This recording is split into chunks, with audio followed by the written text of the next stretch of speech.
So I think first I'll just do a quick cleanup job on the crank sprocket to get it done and out of the way, good to go, and then we'll slap the new idlers on and the camshaft sprocket, and then a new belt and a tensioner, and we'll be ready to set up our valve timing and then actually tension up the belt and give it a try.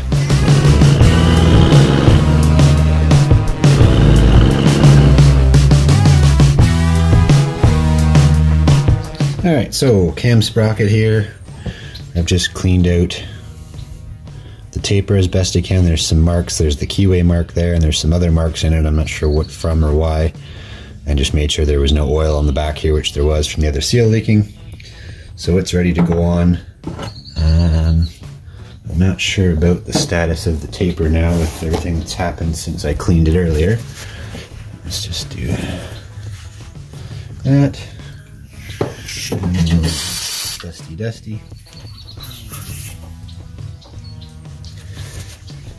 And then this can go on here. And I'm going to try and put the key notch in the same place, even though we're going to rotate it later to actually set the timing. And I'm going to put again a very dry coat of anti-seize on the sprocket bolt.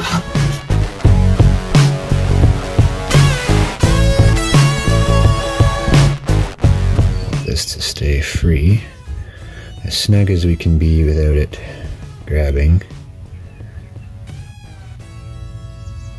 Because if we grab the taper, then we're buggered. But we don't want there to be much play the other way as far as setting the timing goes. Try that. Okay, and then that's the tensioner stud. And then we got the smaller idler that's got the shoulder, and up here is the small idler that doesn't have the shoulder, and then our big boy idler's got to go down there too. So let's do the hardest one first, the big one in the bottom. Alright, nice new VW tensioner here, or not tensioner, idler. And we do need to make sure that the, well, it doesn't, just has the, why does it have a step in it like that? Okay, yeah. So I'll just make sure the surface that this shoulder surface goes to on the block is clean, just so that it doesn't loosen off on its own or something crazy like that, which does happen.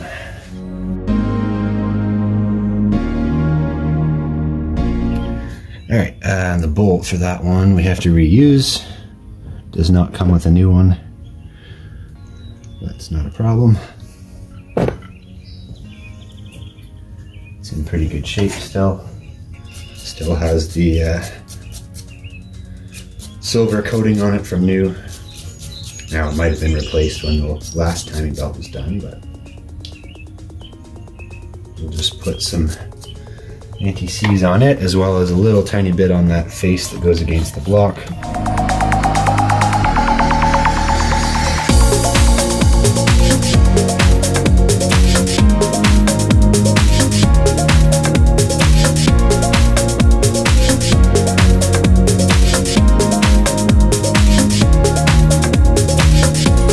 Yep, 16 millimeter. Nothing like making things difficult.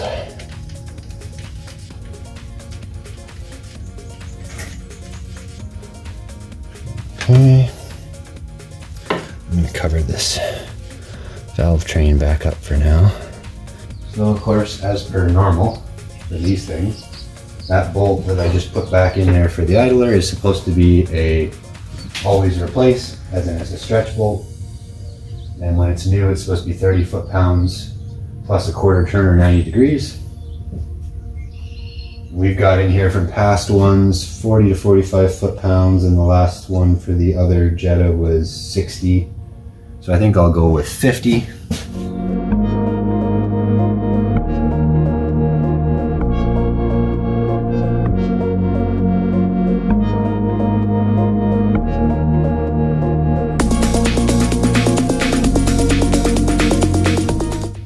definitely not going to come undone on its own, and being that there's anti-seize on it, we're actually over 50 already, because it reduces the coefficient of friction and makes the torque value higher than it actually is, or higher than it's set to, rather.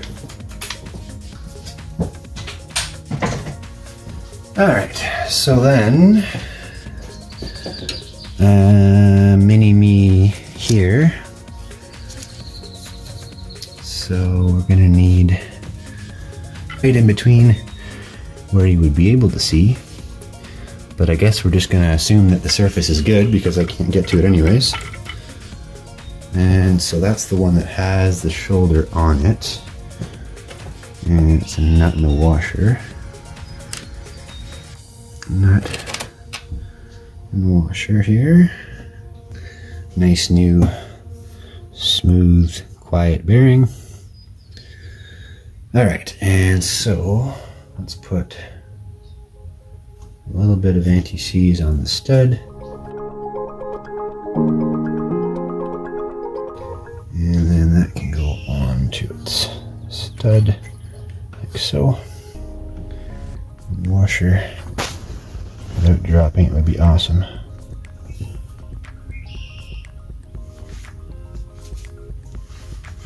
And nut. Oops, I dipped my finger in the anti-seize, I think. Well, maybe not. Alright, and then that one I think is a 13.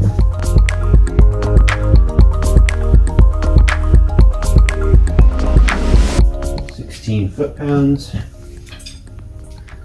So 16 times 10 is 160, and another 32, 192.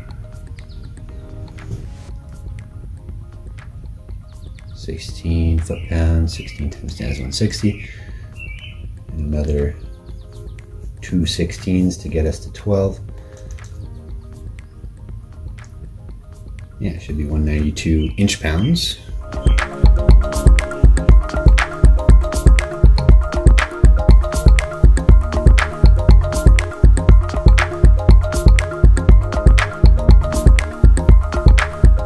So that's got the big idler, we got the lower small idler. Our water pump is already torqued and ready to go. So the only one left is the little idler at the top. This guy here, which is the one that does not have a shoulder built into it. Alright, so last idler here, the little guy that goes up the top. This is the only one that can go either direction, I think. So the one I took off had the stamping in, so I'm going to put this one on the same way.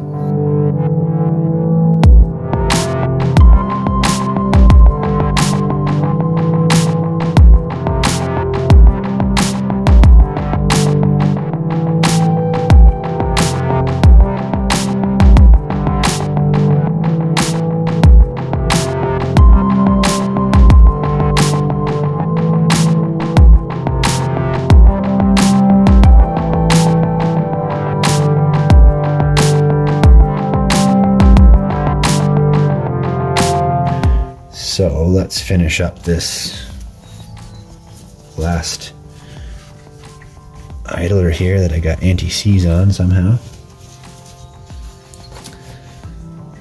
And then we should be ready to put, we got to make sure the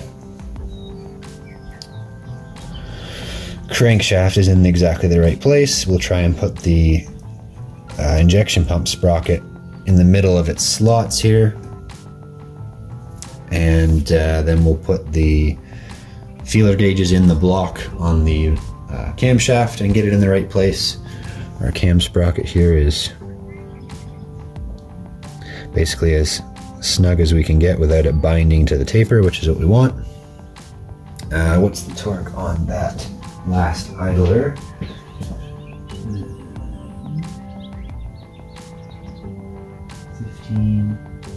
It's just 15 foot-pounds, which is our 180 inch-pounds from before.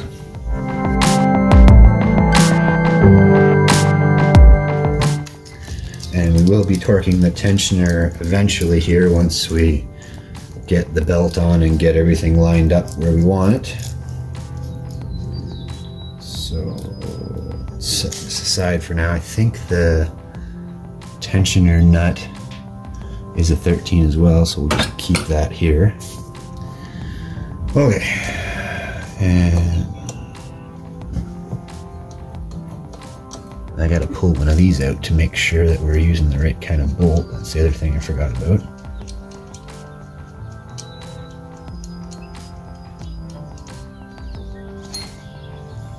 Alright, so this is good news as far as making life easy. There we go. These, come on, focus. These are the non-stretch style. Come on. This is what we're looking at, not that. These are the non-stretch style cap screws for the injection pump sprocket to the hub.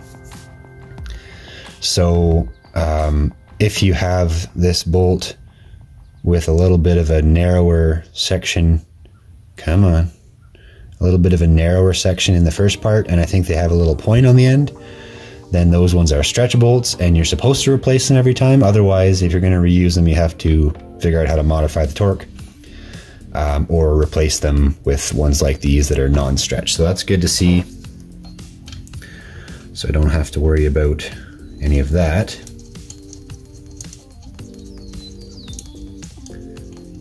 So I think with all that said, we are now ready to get the belt. Oops. Jeez. Get the belt ready and the tensioner. Picture's not even close to what they give you in the new tensioner from Volkswagen, but basically what it comes down to here is there's a little, I think it's supposed to be that raised block there, and there's a section there with 2 X's and then the notch. And I don't know if you're supposed to, because of course the picture doesn't match up here, if you're supposed to line up that notch or that block exactly with that notch, and you're allowed to be, you know, within that range where the X's are. Once we get it on there and put a bit of tension on it, it'll be easier to see which way it's going to go.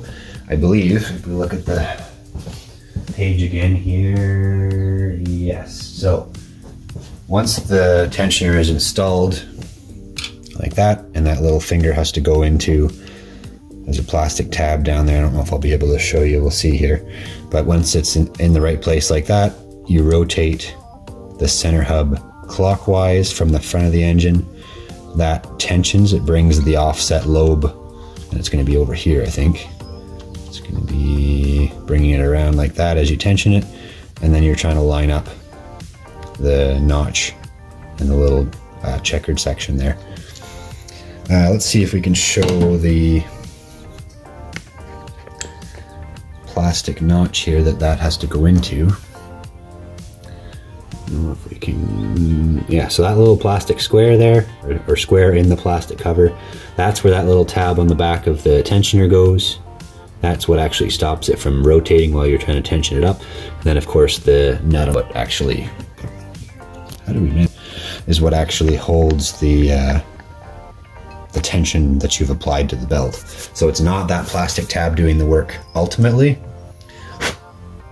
Alright, so the nut and the washer we'll use same as before. We'll put a very little bit of,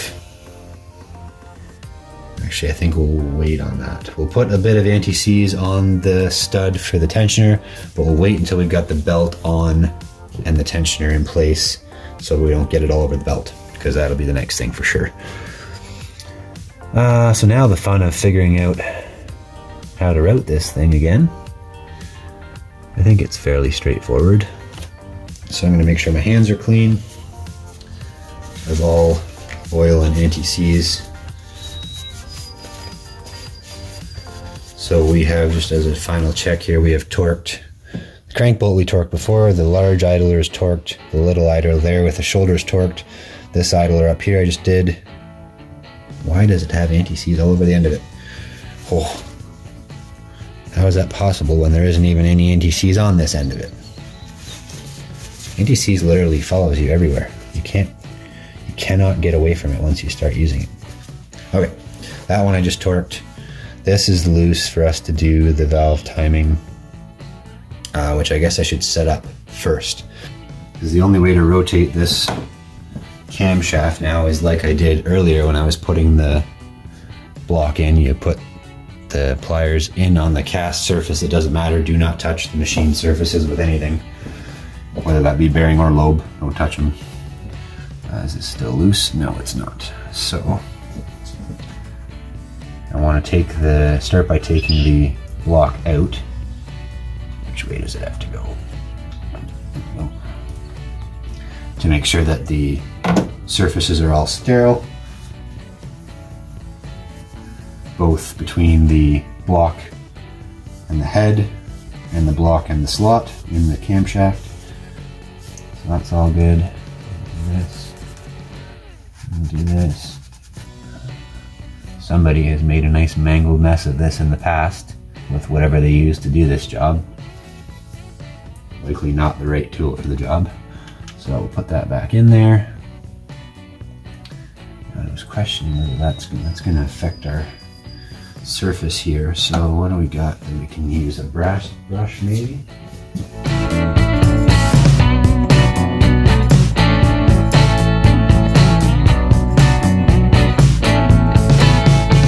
Okay, so one more time here now.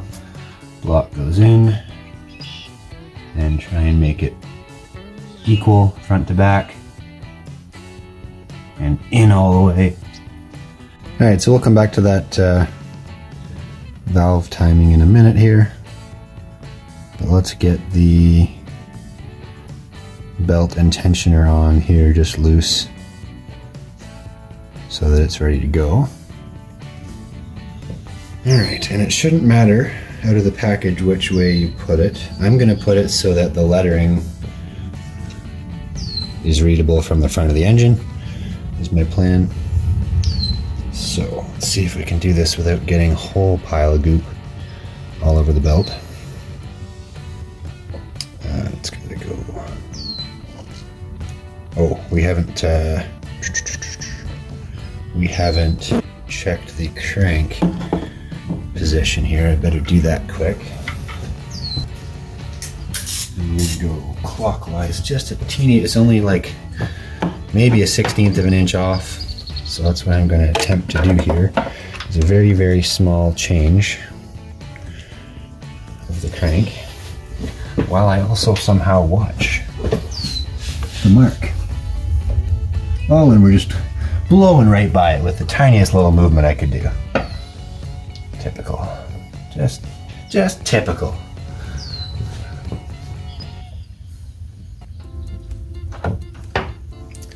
So let's go back past the other way. Let's see if we can do that again. It'd be nice to keep everything in clockwise rotation, but do what you can. Come on, ratchet. Yeesh. Oh, let go.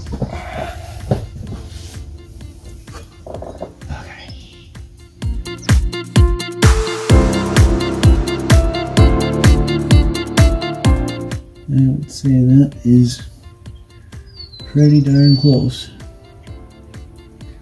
It might be the tiniest hair past actually now.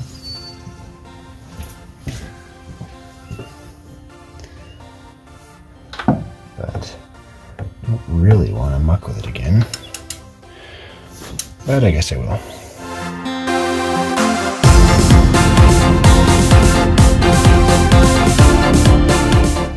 So the crank is good, provided we can put the belt on without moving it, would be good as well. Okay, and injection pump we're just going to try and put in the middle of its zone here, which is right about there. Nothing else matters. Camshaft doesn't matter. Water pump doesn't matter. So let's see now if we can get this. Oh, it helps if we take the ratchet out of the way first, without bumping a bunch of stuff. Okay, belt.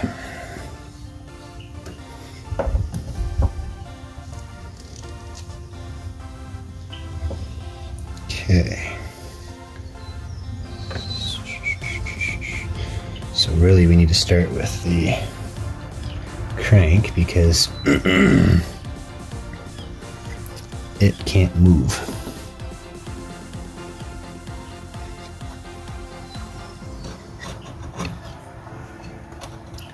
This is where you need 16 hands.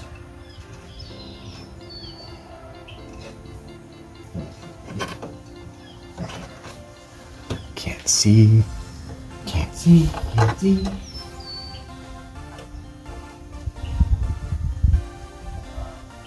Okay. Crank is in position. Get it around this one. It's gonna go way down to get under the water pump. And then come up to the injection pump. So, have we got it tight from there? Yeah. Okay. And then tight here up there. And then up around our camshaft here, which doesn't matter. Are we still in the right place for the pump sprocket? Yeah. Let's try to make sure that doesn't move.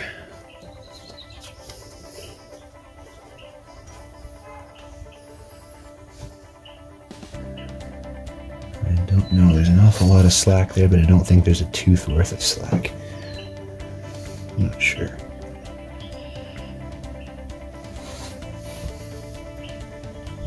It's still pretty close, okay.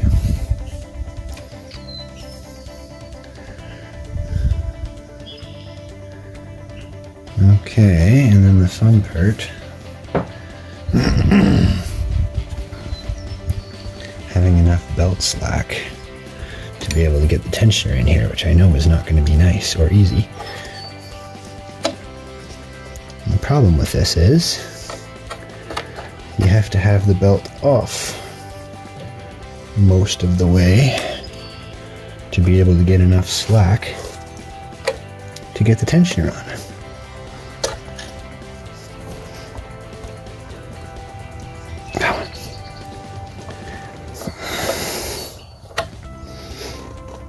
And of course, having it.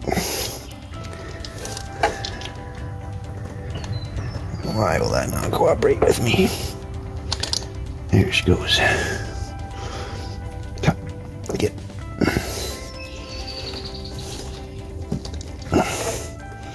What's going on? What? Oops, that would be part of the problem too. Alright.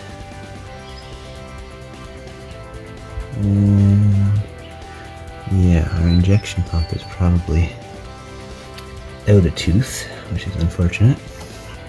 And that's being a royal pain in the butt, so we're going to have to get the adjuster tool already, even though we're nowhere near ready to actually adjust it. It's being a royal pain in the butt. Maybe that is as loose as it goes. But in any case, it ain't gonna do it. Because we need this to turn separately to get the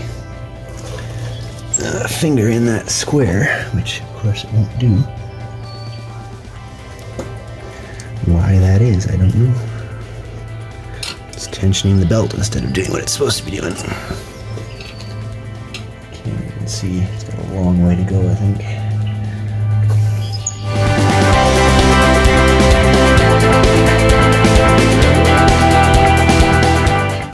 So the part that I can't show here as I struggle with it, of course, is, it must be moving, that little tab on the tensioner going into the square hole is what we're fighting right now. So I'm just going to try and make sure that we don't let it go too far as we try and also push it in here, which is not going to work because it's got so much tension on it, which it should not. Oh my goodness. Wow. Why does it have so much tension on it?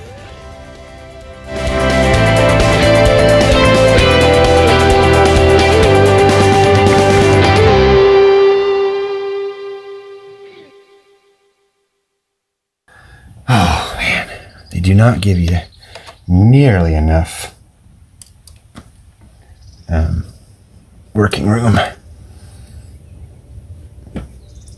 to be able to make sure that you've got it all in the right place before you then have to tighten it. Okay, so our crank is not on far enough yet. That's no good. Sit. Do not move. Oh, it won't move, of course. Oh, they're horrible. Horrible, horrible. Horrible, horrible, horrible.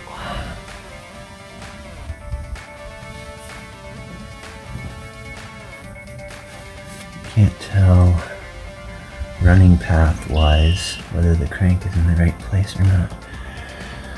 You want to try and get the belt as close to where it's going to run before you tension it up, because once you set all your timings and you tighten everything and then you turn the engine over by hand, the belt is going to find its true center position, and then when you go to check again, not only is the belt maybe going to be not as tight because it has shortened or lengthened rather when you get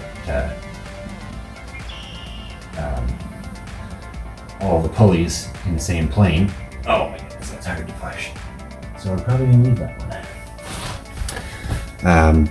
But yeah, then when you stop it and go to check again, you realize that I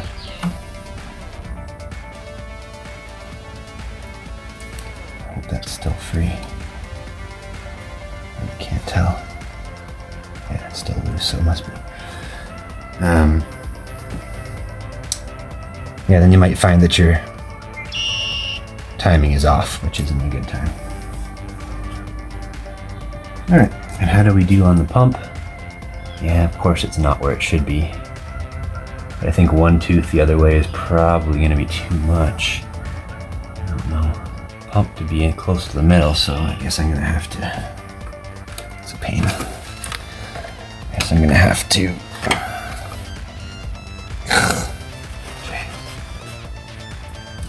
try and move it a tooth.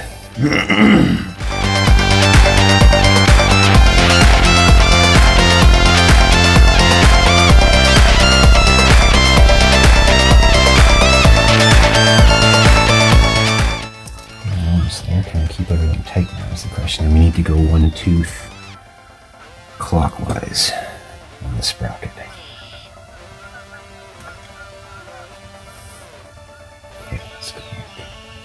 Oh, too far. Go back. Is it that one? No, that's too far the other way now. Come on. Maybe it is that one. This one? Nope. Okay, so we're not going to have any choice. It's going to be off one way or the other. It's a question of which one is off more.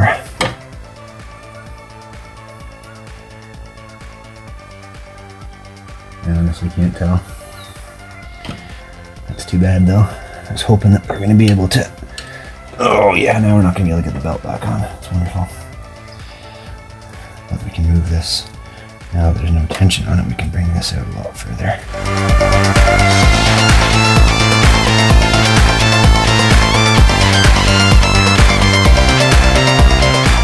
Alright, so that's good. This needs to go in a bit. It's not too bad. Not too bad, not too bad, not too bad. I think it's pretty close. And oh my goodness. Yeah, so we're back to where we were, so there's nothing better really for yeah. Alright, well. Yeah, it's just unfortunate that it doesn't land in the middle of those slots on the injection pump sprocket there, because then that gives you the same amount of adjustment in both directions so that you can set it correctly later. But yeah.